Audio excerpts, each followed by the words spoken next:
आता थेट विधान भवन परिसरात जाऊया. उदय सामंत बोलतायत.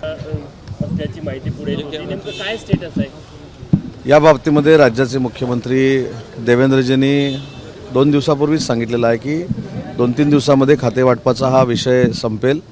प्रत्येक मंत्र्यांवर खात्यांची जबाबदारी येईल आणि त्याच्यानंतर मंत्री महोदय देखील महाराष्ट्राच्या दृष्टीनं योग्य ती त्यांच्या डिपार्टमेंट संदर्भातली कारवाई सुरू करतील अशा पद्धतीनं स्वतः देवेंद्रजींनी सांगितलेलं. आणि त्याच्यामुळे खाते वाटपामध्ये कुठेही तिढा नाही, खाते वाटपामध्ये कुठेही समन्वय नाही अशातली भावना नाही. तिघेही नेते एकत्र बसून हा 2 दिवसामध्ये निर्णय घेतील. विरोधक म्हणतात की खात्याचा मंत्रीच नाही तर आम्ही प्रश्न कोणाला विचारायचे. एकतर या अधिवेशनामध्ये प्रश्नोत्तराचा तास देखील नाही आहे, लक्षवेधी देखील नाही आहेत.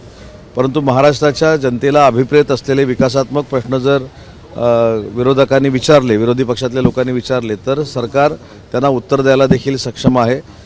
मंत्रिमंडळाचं खातेवाटप जरी झालेलं नसलं तरी देखील मुख्यमंत्री आणि दोन्ही उपमुख्यमंत्री हे सक्षम आहेत. त्याच्यामुळे लवकरात लवकर खातेवाटप होईल आणि सगळे मंत्री अतिशय चांगल्या पद्धतीनं महाराष्ट्राच्या जनतेची सेवा करतील याची पूर्ण खात्री माझ्यासारख्याच्या मनात आहे. 42 मंत्री आहेत पण 11 नाराजी वीर आहेत आणि उघड नाराजी व्यक्त करतायत. त्यांना नेमकं त्यांची नाराजी कशी दूर होईल आणि सगळ्यात महत्त्वाचं म्हणजे छगन भुजबळ निघून गेलेत येवल्याला. त्या ठिकाणी जाळपोळही झाली आहे. ते मंत्रिमंडळात असतील की नाही आज फैसला करणार आहेत म्हणतायत की नेमका काय निर्णय घ्यायचा. छगन भुजबळ साहेब हे राष्ट्रवादी काँग्रेस पार्टीचे नेते आहेत. त्यांचा हा पक्षांतर्गत सगळा विषय आहे आणि छगन भुजबळ साहेबांच्या बाबतीमध्ये मी काही वक्तव्य करणं शिवसेनेचा एक कार्यकर्ता म्हणून ते योग्य नाही. त्यांच्या बाबतीतला योग्य तो निर्णय माननीय अजितदादा आणि त्यांचे सर्व राष्ट्रवादी काँग्रेस पक्षाचे नेते घेतील. त्यांच्यावर मी बोलून अजून काही त्या राष्ट्रवादी काँग्रेस पक्षाबद्दल बोलावं असं नाही, कारण मी शिवसेनेचा कार्यकर्ता आहे. आमची महायुती आहे आणि एखाद्या पक्षामध्ये जर कोणाला मंत्रिपद मिळालेलं नसेल तर त्याच्यावर बोलण्याचा अधिकार मला नाही. तानाजी सावंत देखील निघून गेलेलं अधिवेशन सोडून आणखी काही माजी मंत्री निघून गेले. कॅमेरासमोर येऊन काल देखील मी या संदर्भात सांगितलं की एखाद्याला मंत्रिपद मिळालं नाही तर नाराजी होऊ शकते. परंतु शिवसेना म्हणून आम्ही एकनाथ शिंदे साहेबांच्या नेतृत्वाखाली कुटुंब म्हणून काम करतो. आम्ही जे झालेलो मंत्री आहोत त्यांची देखील जबाबदारी आहे. जर कोणाची नाराजी असेल तर ती दूर करणं.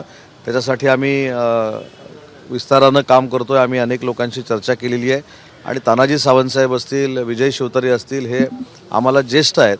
ते देखील मंत्री होते आणि त्यांना लवकरात लवकर माननीय मुख्यमंत्री महोदय बोलून घेतील, त्यांची समजूत काढतील. पण कुठेही जे तुमच्या मनामध्ये आहे ते कुठेही त्यांच्या मनामध्ये नसेल याची आम्हाला पूर्ण खात्री आहे.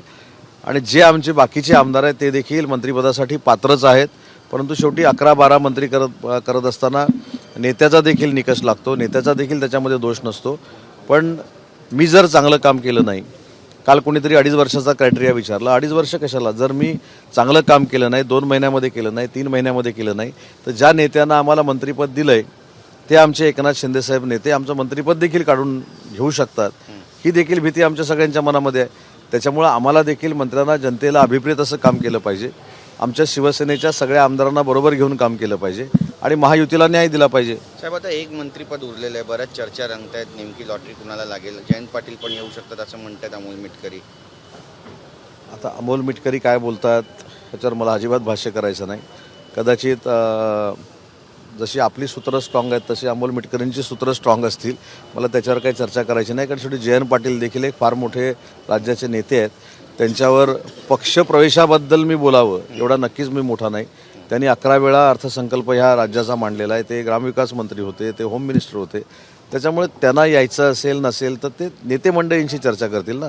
माझ्याशी आणि अमोल मिटकरींशी काय चर्चा करतील. नक्की 1400 कोटी रुपयांची तरतूद केली आहे लाडक्या बहिणीसाठी. बैठक घेणार आहे, आयुधांची माहिती सुद्धा देणार आहे, अशा पद्धतीची बैठक घेत आहे आमदारांची. मला असं वाटतं की उभाठा शिवसेनेचे पक्षप्रमुख स्वतः उद्धवजी आहेत. त्यांना त्यांच्या पक्षाच्या आमदारांना बोलवण्याचा अधिकार आहे, त्यांना मार्गदर्शन करण्याचा अधिकार आहे. त्यांच्या मार्गदर्शनावर मी का म्हणून टीका करावी. शेवटी लोकशाहीतला एक तो भाग आहे, बरोबर आहे की नाही. परंतु 20 आमदार असतील, 40 असतील, 60 असतील, जसं शिंदेसाहेब आम्हाला 60 लोकांना बोलून मार्गदर्शन करतात तसं त्यांच्या आमदारांना ते बोलून मार्गदर्शन करणार असतील. त्यांची स्ट्रॅटेजी विधानसभेतली ठरवणार असतील.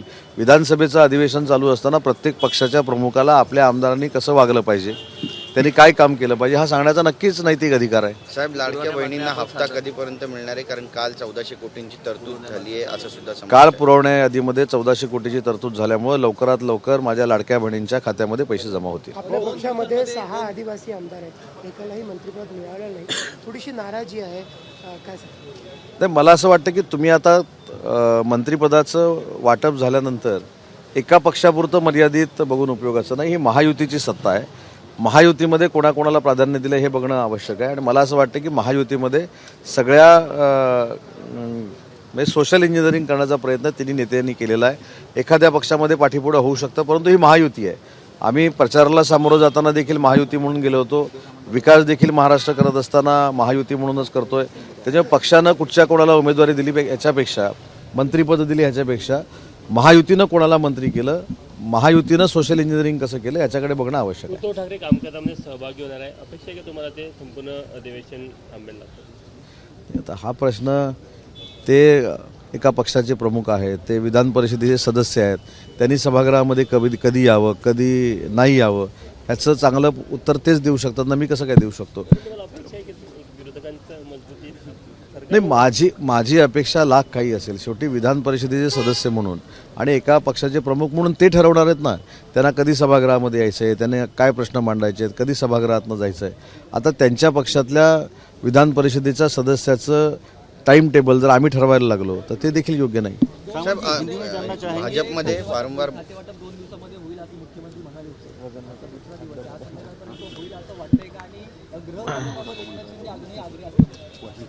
मला असं वाटतं की तुम्ही सांगितलेली गोष्ट खरी आहे. 2 दिवस त्यांनी सांगितलेला होता. कालचा दिवस संपलेला, आजचा दिवस अजून संपायचा आहे. सकाळच आज झालेली आहे, सकाळपासून दिवसाची सुरुवात झाली, अजून रात्री 12 वाजेपर्यंत आपल्याला वेळ आहे. त्याच्यामुळे आपण सगळ्यांनी अपेक्षा ठेवायला हरकत नाही की आज दिवसभरामध्ये खाते वाटप होईल. परफॉर्मन्सचा विषय आहे, उद्योग मंत्री म्हणून आपलं परफॉर्मन्स सुद्धा जबरदस्त राहिलेला आहे. काय अपेक्षा आहे, विशलिस्ट काय आपली? नाही, मी आपल्याला धन्यवाद देतो की माझा उद्योग विभागाचा परफॉर्मन्स चांगला झाला आहे हे जनतेच्या वतीनं तुम्ही सांगितलं आहे. परंतु मी काय कुठच्या खात्यासाठी काम करत नाही. माननीय एकनाथ शिंदेसाहेबांचं नेतृत्व स्वीकारून जेव्हा आम्ही काम करतो तेव्हा एकनाथ शिंदेसाहेब जी कुठची जबाबदारी माझ्यावर टाकतील ती हसत हसत मी स्वीकारेन आणि महाराष्ट्राच्या जनतेची सेवा करेन. शिंदेसाहेब आग्रही आहेत, तुम्ही देखील आग्रही आहात का? म्हणजे एकनाथ शिंदेसाहेबांना गृह खातं मिळालं पाहिजे अपेक्षा आहे? नाही, मोठं खातं स्वतःच्या नेत्याला मिळालं पाहिजे, मोठं पद आपल्या नेत्याला मिळालं पाहिजे. त्याच्यामध्ये माझी देखील भावना तीच असणार आहे की मी ज्या पक्षामध्ये, शिवसेना पक्षामध्ये काम करतो त्याच्यामध्ये वंदनीय बाळासाहेबांच्या विचारानं प्रेरित होऊन काम करणारे आमचे नेते जर मोठे कोण आहेत तर एकनाथ शिंदेसाहेब आहेत आणि त्यांना मोठं पद मिळालं पाहिजे हे जर मी सांगितलं त्याच्यामध्ये वावगं काय असूच शकत नाही. आमच्या सगळ्यांपेक्षा सगळ्यात मोठ्या पदावर आमचा नेता बसला पाहिजे, आमचे नेते बसले पाहिजेत, हीच आमची भावना असणार आहे. साहेब, तुम्ही इतकं चांगलं काम केलं उद्योग क्षेत्रामध्ये, उद्योग खात्यामध्ये, त्यामुळे एकनाथ शिंदे यांच्या गळ्यातले ताईत झालेत, ब्लू आईड बॉय झालेत अशी पण चर्चा आहे. आणि मी एक सहकारी म्हणून शिंदेसाहेबांबरोबर काम करतो, एक कार्यकर्ता म्हणून काम करतो आणि शिंदेसाहेबांचा स्वभाव तुम्हाला माहिती आहे. मी एकटा काही जवळचा आहे अशातला भाग नाही. आमचे सगळेच मंत्री, सगळे 60 आमदार हे शिंदेसाहेबांचे राईट हँड आहेत आणि मला असं वाटतं की एखादं काम सांगितल्यानंतर प्रामाणिकपणानं करण्याचा कदाचित माझा स्वभाव असेल.